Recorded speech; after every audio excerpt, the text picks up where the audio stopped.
नमस्कार दोस्तों, स्वागत करते हैं आपका एसपीडी न्यूज के ताजा बुलेटिन में। दोस्तों, जिस तरीके से हमारे देश में ओमिक्रॉन का खतरा बढ़ता जा रहा है और तीसरी लहर की शुरुआत हो चुकी है, इसको देखते हुए कुछ राज्यों ने तो नाइट कर्फ्यू और कुछ ने तो लॉकडाउन लगाने की तैयारी कर ली है, जिसको देखते हुए प्रधानमंत्री नरेंद्र मोदी जी ने कुछ नई घोषणाएं और कुछ नए नियम लागू कर दिए हैं, जिन्हें जानना आपके लिए बेहद ही जरूरी है। इसलिए आपसे हाथ जोड़कर अनुरोध है कि इस वीडियो को अंत तक जरूर देखें। तो चलिए जानते हैं खबरों को विस्तार से, वो भी 10 मिनट में। और इसी के साथ दोस्तों, आज की पहली बड़ी खबर की सीएम केजरीवाल बोले, दिल्ली में तेजी से बढ़ रहे कोरोना के मामले, लेकिन चिंता की कोई बात नहीं। दोस्तों, यहाँ पर आपको बता दें कि दिल्ली के मुख्यमंत्री अरविंद केजरीवाल ने शुक्रवार को कहा कि राष्ट्रीय राजधानी दिल्ली में कोविड-19 के मामलों में तेजी से बढ़ोतरी हो रही है, लेकिन चिंता की कोई बात नहीं है, क्योंकि मरीजों के अस्पताल में भर्ती होने की दर और मृत्यु दर कम है। उन्होंने लोगों को जिम्मेदाराना व्यवहार करने को कहा है और उन्होंने आश्वासन दिया है कि सरकार ने सभी तैयारियां कर ली हैं और अस्पताल में पर्याप्त बिस्तर भी उपलब्ध है। और इसी के साथ दोस्तों, अगली बड़ी खबर की वर्चुअल रैली के नाम पर जुटाई भारी भीड़, 2500 सपा नेताओं पर एफआईआर दर्ज। दोस्तों, यहाँ पर आपको बता दें कि कोरोना के बढ़ते मामलों के बीच चुनाव आयोग द्वारा रैलियों पर रोक लगा दी गई है।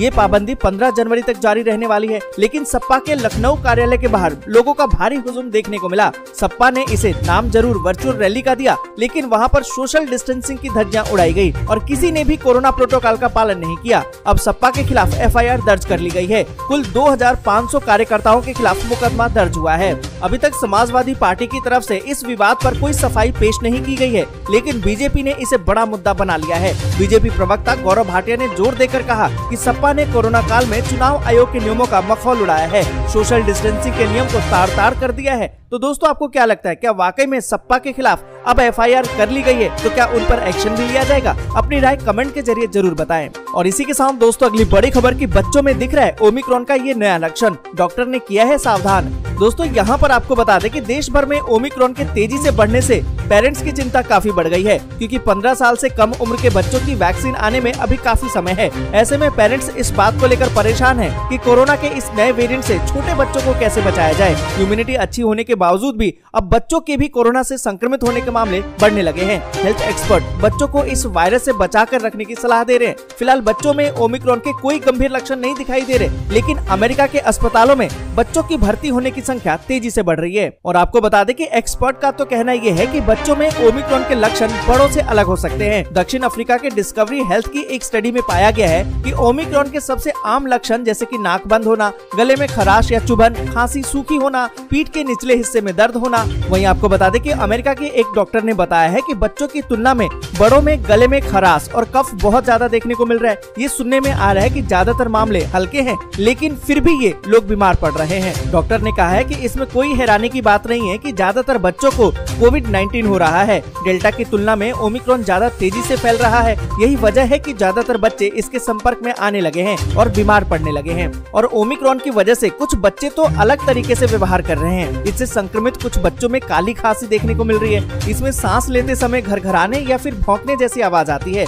डॉक्टर का कहना है कि श्वसन तंत्र के ऊपरी हिस्से में संक्रमण फैलने की वजह से ऐसा होता है। और आपको बता दें कि अमेरिका के सरकारी डेटा को देखा जाए तो यहाँ कोरोना से संक्रमित 5 साल से कम उम्र के बच्चों के अस्पताल में भर्ती होने का जो मामला है वो रिकॉर्ड इजाफा हुआ है। अमेरिका में इस उम्र के कम बच्चों का वैक्सीनेशन अभी शुरू भी नहीं हुआ। ऐसे कुछ हालात में दक्षिण अफ्रीका में भी देखने को मिले, जब ओमिक्रॉन वहाँ पीक पर था। एक्सपर्ट के अनुसार ओमिक्रॉन भले ही मामूली लगता हो, लेकिन फिर भी लोगों को बीमार कर रहा है और अस्पताल पहुंचा रहा है। और इसी के साथ दोस्तों, अगली बड़ी खबर की दिल्ली में न थम रहे केस न मौतों का सिलसिला, 24 गुना बढ़ गए कंटेनमेंट जोन।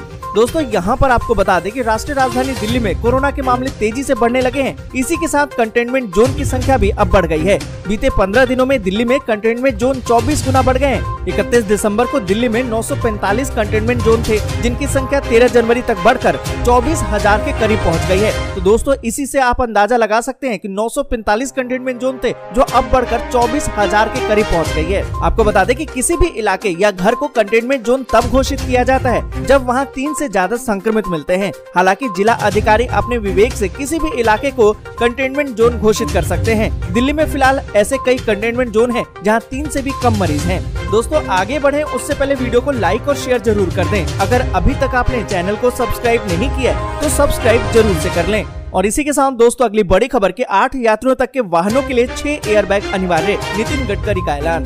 दोस्तों यहाँ पर आपको बता दें कि भारतीय बाजार में बिकने वाले वाहनों में यात्रियों की सुरक्षा को लेकर अक्सर चिंताएं जाहिर की जा रही हैं। इन चिंताओं को दूर करने के लिए सरकार ने कई कदम उठाए हैं। केंद्रीय सड़क परिवहन और राजमार्ग मंत्री नितिन गडकरी ने शुक्रवार को एक ट्वीट में कहा है, उन्होंने कहा कि 8 लोगों को ले जाने वाले मोटर वाहनों के लिए अब न्यूनतम 6 एयरबैग अनिवार्य करने के लिए GSR अधिसूचना के मसौदे को मंजूरी दे दी गई है। यहाँ पर दोस्तों आपको बता दें कि भारत उन शीर्ष देशों में से एक है जहाँ हर साल चिंताजनक रूप से बड़ी संख्या में सड़क दुर्घटनाएं दर्ज की जाती हैं। इन सड़क हादसों में बड़ी संख्या में मौतें और गंभीर चोटें आती हैं, जबकि यातायात उल्लंघन को दुर्घटनाओं के पीछे प्रमुख कारणों का रूप दिया जाता है और जिम्मेदार ठहराया जाता है। लेकिन अपर्याप्त सुरक्षा उपाय, विशेष रूप से छोटे एंट्री लेवल में वाहनों की बड़ी संख्या में मौतों का कारण होती है। और इसी के साथ दोस्तों अगली बड़ी खबर कि मुख्यमंत्री केजरीवाल ने 100 लो फ्लोर AC CNG बसों को दिखाई हरी झंडी।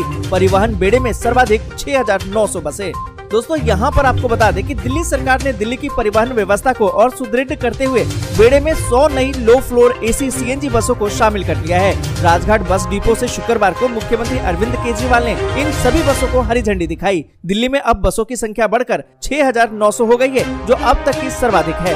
आपको बता दें कि CM अरविंद केजरीवाल ने कहा कि इससे पहले अधिकतर बसें कॉमनवेल्थ गेम्स के दौरान ली गई थी और उस वक्त दिल्ली के बस बेड़े में 6,000 बसें थी, पर अब बसों की संख्या बढ़कर 6,900 कर दी गई है। उन्होंने आगे कहा कि 100 लो फ्लोर AC CNG बसें अब यात्रियों की सेवा के लिए उपलब्ध हैं। और इसी के साथ दोस्तों अगली बड़ी खबर कि मध्य प्रदेश में कक्षा 1 से लेकर कक्षा 12वीं तक के सभी प्राइवेट और सरकारी स्कूल 31 जनवरी तक बंद। दोस्तों यहाँ पर आपको बता दें कि मध्य प्रदेश में कोरोना संक्रमण के बढ़ते मामलों को लेकर मुख्यमंत्री शिवराज सिंह चौहान ने क्राइसिस मैनेजमेंट कमेटी के सदस्यों के साथ बैठक की। इसमें कई पाबंदियां लगाई गई। वर्तमान परिस्थितियों को देखते हुए 15 जनवरी से 31 जनवरी तक के लिए कक्षा 1 से लेकर कक्षा 12वीं तक के सभी स्कूल बंद रहेंगे। उन्होंने घोषणा की है कि सभी प्रकार के मेले, चाहे वो वाणिज्यिक हो या फिर धार्मिक मेले हो, इस पर प्रतिबंध रहेगा। कोई भी जुलूस और रैली, राजनीतिक या सामाजिक सभा भी प्रतिबंधित रहेगी। हॉल के अंदर होने वाले कार्यक्रम में हॉल की क्षमता की 50% ही उपस्थिति सुनिश्चित की जाएगी। समस्त राजनीतिक, धार्मिक, शैक्षणिक, मनोरंजन इन सभी कार्यक्रम अगर खुले में आयोजित हो रहे हैं तो अधिकतम संख्या 250 रहेगी।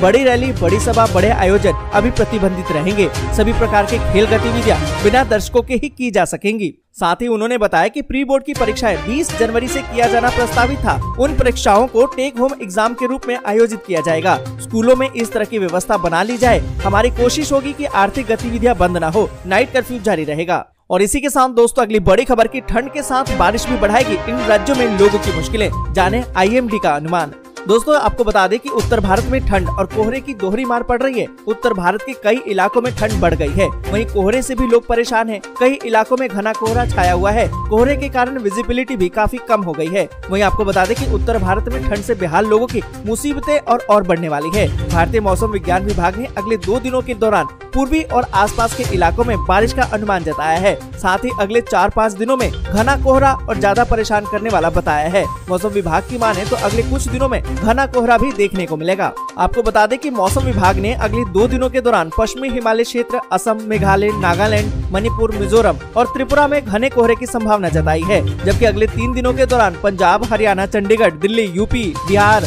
पश्चिम बंगाल और सिक्किम के कुछ इलाकों में घना कोहरा मुसीबतें बढ़ा सकता है। दोस्तों आज के लिए बस यहीं तक। वीडियो आपको अच्छी लगी हो तो लाइक और शेयर जरूर कर दें। अगर अभी तक आपने चैनल को सब्सक्राइब नहीं किया है तो सब्सक्राइब जरूर से कर लें।